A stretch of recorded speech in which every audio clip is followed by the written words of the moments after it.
The coffee at FOB Bagram tasted like it had been brewed sometime during the Clinton administration and just left. I drank it anyway. That's the first thing you need to understand about me. I have a high tolerance for things that should probably be discarded. Bad coffee.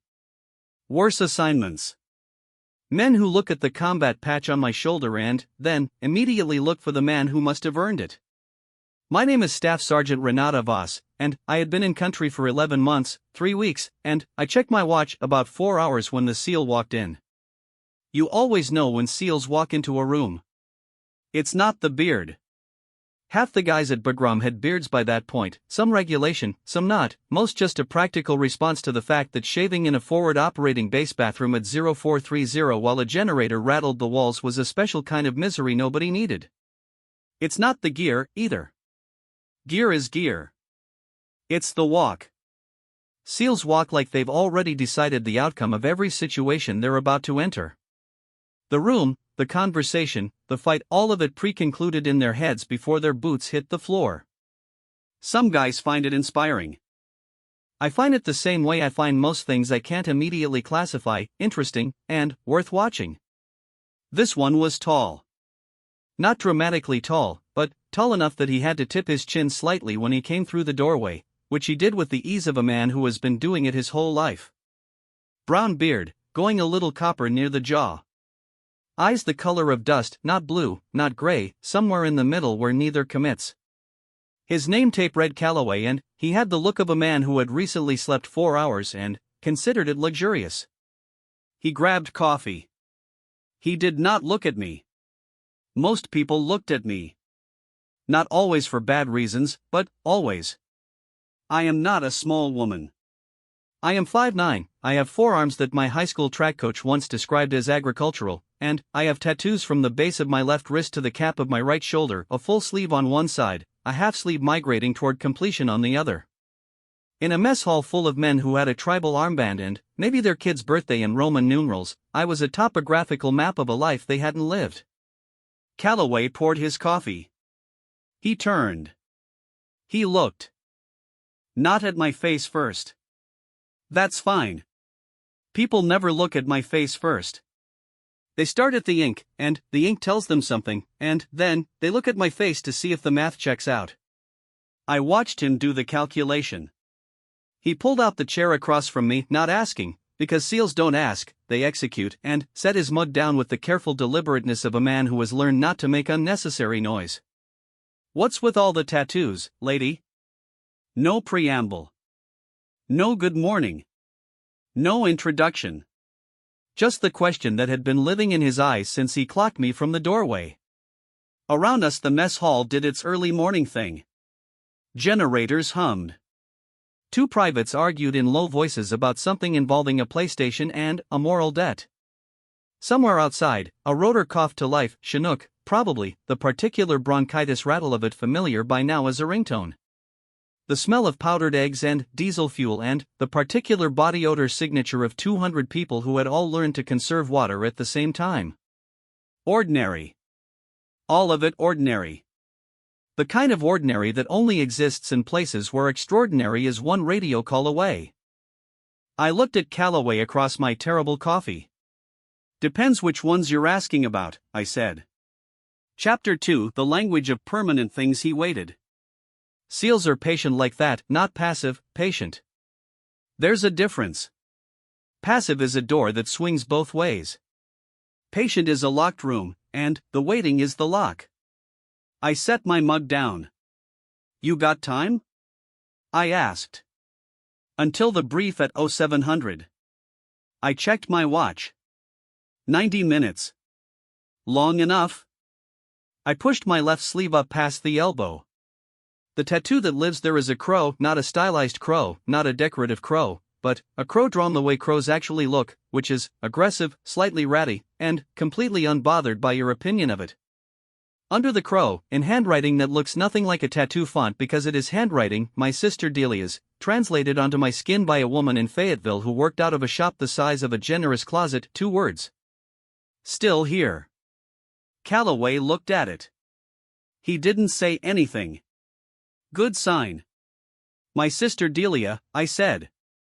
She was diagnosed at 23. ALS. When they told her, she laughed. Not because it was funny. Because she'd been expecting something like it her whole life, and the confirmation was almost a relief. She said, "At least now I know the name of what's been chasing me." The mess hall noise continued. One of the privates had apparently won the PlayStation argument, based on the muted celebration sounds coming from their table. She lasted 4 years past what the doctors said. She used to call me every week, right up until she couldn't hold the phone. Last thing she texted me, I tapped the words, was this. I got it 3 days after her funeral. The tattoo artist cried halfway through. I didn't. I cried in the parking lot after, which felt more like Delia anyway. She never liked an audience. Calloway's coffee cup moved an inch. That was it. That was his response. Somehow it was the right one. The crow is because crows remember faces, I continued. They've done studies. You mess with a crow once, it tells other crows. They hold grudges across generations. I like that. I like that something small and ordinary looking is running this whole secret ledger of who wronged it. He looked up from the tattoo. You identify with the crow, he said. Statement, not question. I identify with the ledger, I said. Something shifted in the dust-colored eyes. Not softness, I don't think that word applies to men like Calloway. More like recalibration. The way a scope adjusts. Small, precise, permanent. What's the one on your forearm? He asked. The coordinates. I looked down at my own arm the way you sometimes look at things you've long stopped seeing. The coordinates were tattooed in a clean, plain font, no decoration, no frame. Just numbers. Just a location on the earth where something happened. That's a different conversation, I said. He nodded. He didn't push. Outside, the Chinook that had been coughing earlier finally committed to its engine, the sound building from rattle to roar, shaking the corrugated walls of the mess hall with the particular full-body vibration that I had learned, in 11 months, to gauge like weather. That was a loaded bird. Somewhere on the FOB, somebody was going somewhere they probably didn't want to go. You been here long? Calloway asked. Almost a year. What do you do? Explosive ordnance disposal. I watched his face. Before you ask, yes, I'm female. Before you ask the thing after that, yes, I've touched more IEDs in the last 11 months than most of the men in this building will touch in their careers. Before you ask the thing after that, I wasn't going to, he said. I stopped. He said it without edge, without the particular defensive quality that men get when they're trying to prove something. He said it like a fact about himself, offered plainly. I believed him. Okay, I said. We sat in the particular easy silence of two people who have both decided, in their respective ways, that they are not going to waste the next hour on performance. My name's Calloway, he said. Eli. Voss, I said. Renata. But nobody's called me that since basic. What do they call you? I smiled into my terrible coffee. Crow, I said. The briefing at 0700 was about a village called Karkalai. I wasn't in the briefing. EOD doesn't usually get the first briefing, we get the second one, the one that follows after intelligence has laid out the nice clean picture, and then someone in the back of the room raises a hand and says, but what about the road in? And the nice clean picture gets a little less nice and a little less clean. I was cleaning my kit when Sergeant First Class Dominguez found me. Dom was my team lead. He was 41, from Laredo, and he had the kind of face that had been lived in so thoroughly it had become architectural. Deep-set eyes. Jaw like a shelf. A mustache that he maintained with the same daily seriousness that other men reserved for their firearms. He didn't do emotional preambles. Voss. He dropped onto the bench beside me. Karkalai. I heard the name. They want route clearance before the convoy rolls. Main approach road, half a click, then, the village perimeter. He was looking at his hands. Dom always looked at his hands when he was about to tell me something I wasn't going to like. Intel says 2 confirmed IED emplacements. Pressure plates. Maybe more. Maybe more is the worst phrase in the English language. Worse than terminal diagnosis. Worse than we need to talk. Because at least those things are definite. Maybe more is the universe leaving itself a door open. When? Tomorrow. 0500 roll. Who's backing me up? Garcia and Tibbs. He paused. And the SEALs are running the village security element. I nodded. I thought about dust-colored eyes and the easy way a man can sit across from you in a mess hall and ask a real question and mean it. Which element? Echo Troop. 4 of them. Dom finally looked up. Your new breakfast buddy, Calloway, is the team lead. I wasn't going to ask how he knew about the breakfast. Dom knew everything. It was one of his defining characteristics, like the mustache. Copy, I said. I went back to my kit. I pulled out my diagnostic equipment and set it out in the order I always set it out, not because the order mattered technically, but because ritual matters in ways that aren't technical. My hands knew the sequence. When my hands know something, my brain can be somewhere else. Usually somewhere useful. I was thinking about pressure plates. A pressure plate IED is exactly what it sounds like. Weight triggers the circuit closes, the device fires. The sophistication range is enormous. Some are barely more than 2 pieces of metal with a battery in between, wired to whatever explosive material was available. Some are engineered with a precision that would make certain defense contractors quietly embarrassed. What they all share is this: they're patient. They don't care about the soldier who walked the road yesterday, or last week, or last month. They care about the one walking it right now. In my 11 months I had cleared 43 IEDs. I knew this number exactly the same way I knew my sister Delia's birthday and the distance in miles from my apartment in Fayetteville to my mother's house in Raleigh and the caliber of the first weapon I ever qualified on. Some numbers your brain decides it will keep forever without being asked.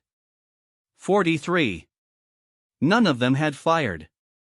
I was aware, in the back of the place where rational thought and superstition commingle, that 43 was not a number that predicted 44.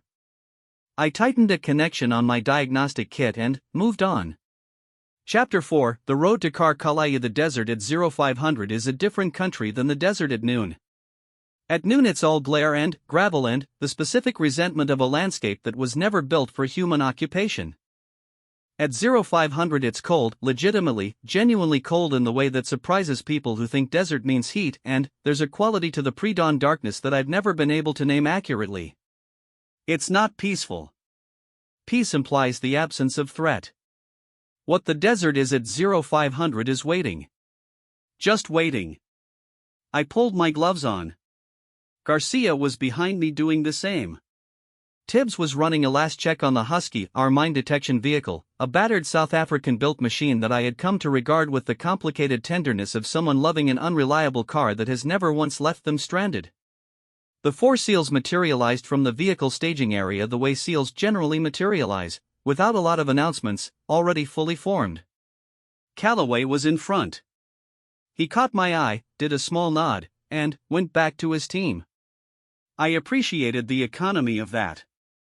The convoy commander was a lieutenant named Whitmore who was 26 years old and had the focused, slightly overwhelmed expression of a man who had prepared thoroughly for something and was now becoming acquainted with the gap between preparation and reality. He was a good lieutenant. I could tell because he was not standing in front of Garcia and Tibbs offering unsolicited opinions on the technical aspects of their jobs. You need anything from me, Sergeant? He asked. Space, I said. And quiet on the radio during approach. Non-emergency traffic can wait. Understood. We rolled at 0513. The road to Karkalaya was paved for the first kilometer, which meant nothing, and then unpaved for the approach, which meant everything. The Husky went first, its detection array sweeping the ground ahead with a thoroughness that I've described to my mother, over a crackling satellite phone, as something like mowing a lawn if the lawn could kill you. She had not found this comforting. I stand by the accuracy. The first IED was at the 200-meter mark on the unpaved section. The Husky flagged it. I dismounted. Garcia and Tibbs set the perimeter. Behind us, the convoy held. I could hear the radio in the lead vehicle murmuring, someone following protocol, giving updates, keeping the net alive. From the village, nothing. Not yet. I walked to the flagged area with my kit. The pressure plate was shallow, maybe 3 inches below the surface, laid in a depression in the road where the ground was already soft. The triggering mechanism was simple. The explosive package was not. Somebody had been generous. I took my time. Not because I was being careful, I am always being careful, careful is the baseline, careful is the floor I stand on, but because the device had a secondary feature buried beside it, a small parallel circuit that would fire if the primary was disrupted incorrectly. Somebody knew what they were doing. I felt something in my chest that I've learned, in 11 months, to identify and, then, set aside. Not fear. Fear is an alarm. This was more like recognition. The particular sobriety of understanding what you're actually dealing with. I dealt with it. The first device took 22 minutes. Then, the second, 40 meters further on, a more conventional pressure plate, less generous, 5 minutes. I stood up from the second one with grit in my knees and a specific quality of quiet in my head that always follows the work. Not calm. Something more deliberate. The world sharpens, after. Colors go up half a notch. Sound gets clearer. I keyed my radio. 2 confirmed, 2 cleared. Route is clean to the village perimeter. Over. The convoy started moving. I was walking back toward my vehicle when Calloway came up on my left. He didn't say anything for 3 or 4 steps. Just walked alongside. Second device had a secondary circuit, I said, not because he'd asked but because it was in my head. I saw, he said. He'd been watching from the security perimeter. You worked it slow. Slow is right. Yeah. A beat. Yeah, it is. We walked. The desert was doing its gradual concession to daylight, the sky going from charcoal to a deep stained blue that reminded me, obscurely, of Delia's bedroom ceiling when we were children. She'd painted it herself, lying on her back on a roller-taped bed, doing it slowly, she said, so she could see every individual section she finished. At least now I know the name of what's been chasing me. I watched the light change. We reached the vehicles. Garcia and Tibbs were already loading the cleared materials. Whitmore came over with his too young face and his relief all over it and said, "Good work, Sergeant," in a voice that meant it, and I said, "Thank you, Lieutenant," and meant that too, and that was all that needed to happen. Calloway stopped at his vehicle. There were 3 devices, he said. I turned. "The 2 you found," he said. "And the one that's inside the village." He said it with the flatness of certainty, not prediction. Like something he'd already been briefed on and was only now saying aloud to me. The morning light was fully up now. Cold going to warm. Desert showing its second face. "Tell me," I said. The intel had come in late after the initial brief, before the roll. A source in Calais, reliability rating B2, which means probably real but corroborate if you can, and you usually can't. The device was described as vehicle-borne, positioned near the central structure of the village, which served at various times as a meeting hall, a medical distribution point, and, on the first and third Fridays, a school. Today was the first Friday. There were children in that building. Whitmore had the new intel by the time we reached him. His face had gone through several visible transitions since I'd first met him at 0500 Relief, Pride, and, now something that sat below both of those, in the place where real weight lives. He was making calls. Trying to reach the village elder through the interpreter. The interpreter was having trouble with the connection. How much time? I asked Calloway. Unknown. Source didn't have specifics on the trigger mechanism. Could be remote. Could be timed. Remote detonated VBIED was a human problem. Someone with a phone or a device, watching. Timed was a countdown nobody had the clock for. Both options were the kind where the wrong decision and the right decision look identical from certain angles until they don't. I need to see the vehicle, I said. It's in the central courtyard. Courtyard access is through one entry point, the north gate. The gate is the funnel. He said it straight. No editorializing. The funnel was the kill zone if the remote trigger was waiting for exactly this, a soldier walking toward the vehicle in the courtyard, clearing the gate, entering the open ground. Does the source know where the trigger operator is? No. I breathed through my nose.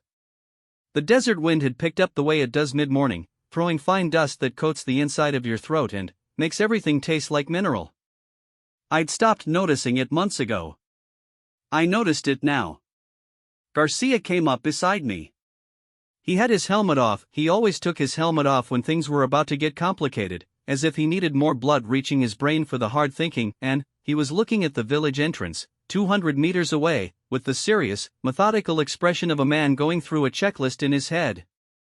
I can try the east wall, he said, without preamble. East wall is uncleared ground, I said. Not saying cleared. I'm saying through. He looked at me. Garcia was 29. He had a daughter named Abuelita, which was his nickname for her, and a wife in San Antonio who made tamales that he described with a reverence bordering on spiritual. He also had a systematic, unhurried courage that I had relied on for 8 months like structural support. I do it low. I go through the east wall at the blind angle section. Intel says it's an adobe section, not reinforced, and I come in behind the vehicle. North gate never needs to open. If there's a spotter inside the wall, then we already know. He said it the way he said everything, hard, with the flatness of a man who has made the internal calculation and arrived at the number and is now simply reporting it. I looked at the village. A child's voice came from somewhere inside it. Just a sound, not distressed, just ordinary, a child making the sounds children make in the middle of an unremarkable morning. It floated over the wall and across the distance between us and landed somewhere behind my sternum. Both of you stay at the gate, I said. Garcia opened his mouth. That's an order, Sergeant. He closed it. His jaw worked once. He put his helmet back on. I went to get my kit. Chapter 6, The Courtyard. Calloway found me at the east wall section. I hadn't told him which approach I was taking. He'd worked it out the same way he'd worked out everything since 0500, without making a production of it. I'm going in, I said. I know. You're not going in with me. I know that too. He was scanning the wall segment, the village roofline, the angle of approach. Not second-guessing me. Mapping the space around me. I'll be on the north side of the wall. If you get a visual on a spotter inside, you call it immediately. And if I don't get a chance to call it? He looked at me.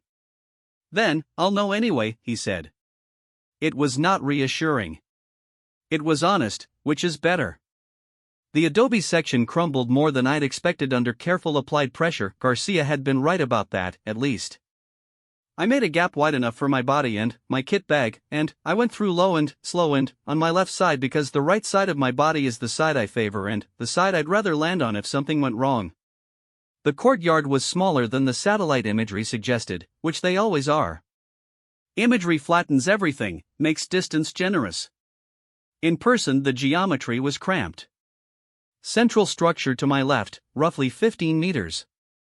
The vehicle, a white Toyota Hilux, mid-2000s, dented passenger door, sitting at the center of the open ground roughly 8 meters from where I came through. Nobody was in the courtyard. I could hear, from inside the central structure, a voice in Pashto. Adult male. Steady rhythm, like a lesson. I moved. 8 meters of open ground. I didn't run. Running changes your heat signature and your sound signature and your silhouette in ways that draw attention in completely different ways than slow movement. I moved at a walk that was not quite normal and not quite tactical, which sounds like a compromise and is actually a specific skill that takes months to develop, and I had spent those months developing it. The Hilux was not wired to the ignition. Good and bad. Good because hot wire attempts would have been enough trigger pressure, bad because it meant the circuit was elsewhere. I went to the rear. The cargo bed was covered with a sun-bleached canvas tarp. Under the tarp, under a layer of building material that was real and functional bags of dry concrete mix, rebar links, was the package. It was large. The recognition thing in my chest happened again, more pronounced this time. The particular sobriety, dialing up. Large device, vehicle borne, positioned near a building full of children. Whoever designed this wasn't interested in a military casualty. They were interested in something else entirely. I set my kit down in the dust and opened it. My hands knew what to do. I let them. The first layer of the device was straightforward and I went through it in 4 minutes. The second layer was not straightforward and I sat with it for 7 minutes without touching it, just reading it the way you read a text in a language you half know, looking for the words you recognize and building from there, letting the grammar assemble itself. Somewhere inside the school, a child laughed. High-end, clean and completely unaware. I found the secondary circuit in the 9th minute. It was clever, not the same engineer as the road device, different logic, but the same philosophy. The obvious path is a trap. Remove the trigger mechanism the expected way and the secondary fires. So don't go the expected way. I thought about crows. The way they hold a ledger. The way they remember the face of the person who wronged them and carry that information across generations, incorruptible. The way the ledger is the whole point, not the vengeance itself, but the keeping of it. The refusal to forget.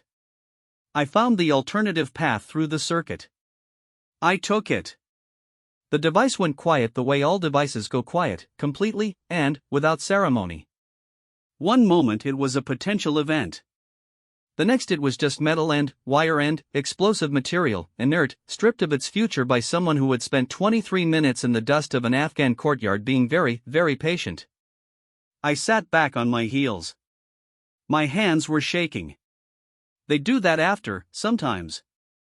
Not during, never during, but after, when the body finally gets the memo that something was actually at stake, and the adrenaline that had been sitting so quietly and officially in the background of the last 23 minutes decides to announce itself. I looked at my hands for a moment. Delia's handwriting on my left arm. Still here. Yeah, I said to nobody. Still here. I keyed the radio. Package secure. Courtyard is clear. Over. The static crackle on the return channel sounded, absurdly, like applause. I got back to Bagram at 15:30. There is a specific quality to the late afternoon in Afghanistan that I have never managed to describe to anyone back home, including my mother, who asks every time what it's like and deserves a real answer and gets instead a version I've edited for her comfort. What it's actually like is golden in a way that has nothing to do with warmth. The light comes in at an angle that makes everything look briefly like a painting, like the whole landscape is making a case for itself. See, I can be beautiful, look what I can do with an hour, and then, the angle shifts and it goes back to being what it always is, hard ground, flat sky, the architecture of a place that has been fought over for so long that the fighting has become part of the landscape. I showered. I ate something. I sat in the mess hall with bad coffee that tasted exactly the same as it had at 0530. Suggesting either that it was indeed the same coffee or that the concept of time had somehow collapsed, which after the day had seemed plausible. Calloway came in at 16:12. He got his coffee. He looked at me. He came to the table. Briefs in 40, he said. I know. He sat down. He looked at his hands and, then, at my arms, and, specifically at the coordinate tattoo on my left forearm. Earlier you said that was a different conversation, he said. I looked at the numbers. Latitude and longitude burned into the skin above my wrist in clean, practical font. No decoration. No flourish. A location. A specific point on the earth where something was marked, the way you mark a grave or a boundary or a place where something is buried that you intend to come back for. Kunar Province, I said. 2 years ago. First tour. He waited. My clearance team. 4 of us. I drank the bad coffee. We missed one. Road outside Asadabad. We'd done the route 3 times, standard protocol, clear it, confirm, let the convoy roll. Third time we walked it, we missed a device that had been placed after the second pass. I set the mug down. The convoy had a vehicle. The vehicle had a crew. The crew had a sergeant named Beaumont who had a 7-year-old daughter named Keisha and, apparently made very good brisket, which I know because his whole team told me at the memorial, and that's the kind of information that roots itself in a specific part of your brain and does not leave. Calloway's coffee cup didn't move this time.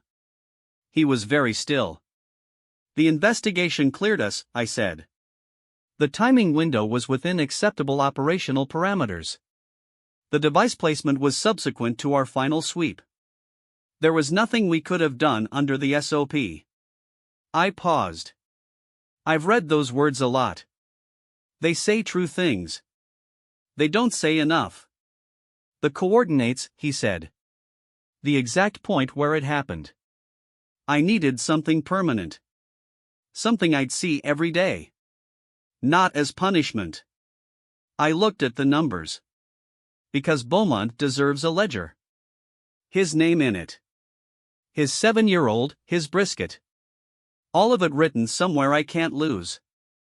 The mess hall was filling up. The day shift coming in, the briefed personnel cycling through, the particular organized shuffle of a military base processing the end of one operational day and the beginning of whatever came next. Generators. Rotors. The smell of powdered eggs with a new overlay of something that might have been actual meat, which was either an improvement or a trap. Calloway reached over and tapped the table once, next to my mug, with 2 fingers. It was not a gesture I could categorize. Not sympathy. Not the particular patronizing softness that some people apply to military women who reveal that they have had difficult experiences, as if the difficulty is surprising. It was more like acknowledgement. The way you tap the frame of a map when you finally understand where you are. The other tattoos, he said. The ones on the right side. Different stories. I pulled my sleeve up slightly. Some of them mine. Some of them Delia's. Some of them people I've carried for a while. The crow? The crow is the ledger. I pulled the sleeve back down. The crow is everything I refuse to forget. We sat in the comfortable silence of 2 people who have said the real things, and found them survivable. I have a dead guy on my forearm, Calloway said, after a moment. I looked at him. Not literally, he said, with the dry edge of a man who has told this particular joke before and found it useful. Team member. Ramadi, 2007. Simple thing, which is the worst kind. He was 24. He turned his forearm over. On the inside, in a place usually covered by his sleeve, was a small tattoo, a single line in what I recognized as a call sign. Not elaborate. Not decorative. Exactly as heavy as it needed to be. I don't talk about the specifics. You don't have to, I said. I know. He turned his forearm back. That's why I did. Chapter 8, What the Ink Means. The brief was at 1700. I don't remember what it covered. Standard stuff. Upcoming operations. Intelligence updates. The particular bureaucratic language of military briefings that I can now parse the way native speakers parse a foreign language, getting the content without needing to process each individual word. What I remember is sitting 2 seats down from Calloway in the briefing room, and the senior NCO 2 rows back saying something to the guy next to him, and I caught the words, not the whole sentence, just the fragment, the EOD woman, the one with all the tattoos, and I felt the eyes from that row, the particular rotation of attention. In 11 months it had not once stopped happening. I used to feel something complicated about it. Some mixture of things I'd identified, catalogued, and developed various responses to a whole arsenal of them, responses for different situations, different ranks, different intent levels. What I felt at 1700 in that briefing room, fresh off a courtyard in Karkalai with still shaking hands that had managed to not shake when it mattered, was very simple. Let them look. Let them see the crow, and the coordinates, and Delia's handwriting, and the sergeant from Ramadi whose call sign lives on the inside of a seal's forearm where most people never see it, and the 12 other pieces of a life that I have chosen to make permanent because permanence is the only honest response to a world that keeps demonstrating how quickly things can be not permanent. Let them make up their stories about it. People make up stories about ink because ink makes them aware of the stories they chose not to write on themselves, and that awareness is uncomfortable, and discomfort wants an explanation. My ink doesn't need their explanations. The briefing ended at 17:30. I walked out into the late afternoon and the light was still doing that golden thing, making its last argument before dark. Calloway came through the door behind me and stopped at my shoulder. "Tomorrow's a down day for my team," he said. "Lucky you. If you want." He said it the same way he said everything, at level, no performance attached. "I make decent coffee. Better than the mess hall stuff, which isn't a difficult bar, but I try to clear it meaningfully." I thought about Delia, who would have liked Calloway in the straightforward way she liked things that were exactly what they appeared to be. I thought about Beaumont's brisket and the coordinates on my wrist and 43 cleared devices and a courtyard full of children who went home that afternoon to their families without knowing that someone had sat in the dust 20 meters from them for 23 minutes and been very, very patient. I thought about crows. The way they remember faces. The way the ledger lives across generations, incorruptible. The way sometimes the most important thing a creature can do is simply remember who was there, and hold it, and not let it go. "Yeah," I said. "I'll come by." Epilogue. Home. 8 months later my mother asked me, when I finally got back to Raleigh, why I'd gotten a new tattoo. She saw it at the kitchen table, the morning after I arrived. My sleeve rode up when I reached for the coffee pot, real coffee, her coffee, the kind that tasted like a thing meant for human consumption, and she saw it on the inside of my right wrist. Small. Clean. A single line, in no particular font, just honest letters, Kar Kalai. 0923, the time the device went quiet. She looked at it for a long time. Then, she looked at me with the eyes that mothers have, the ones that see backward through every version of you simultaneously. "Does it hurt?" she asked. The tattoo, she meant. Or maybe not. "Not anymore," I said. She put her hand over mine, the way she used to when I was small and something had frightened me. Her palm covered the new ink, and Delia's words above it, and the coordinates, and everything else. "You're home," she said. "Yeah," I said. "I'm home." I didn't cry until I got to the backyard, which felt more like Delia anyway. She never liked an audience.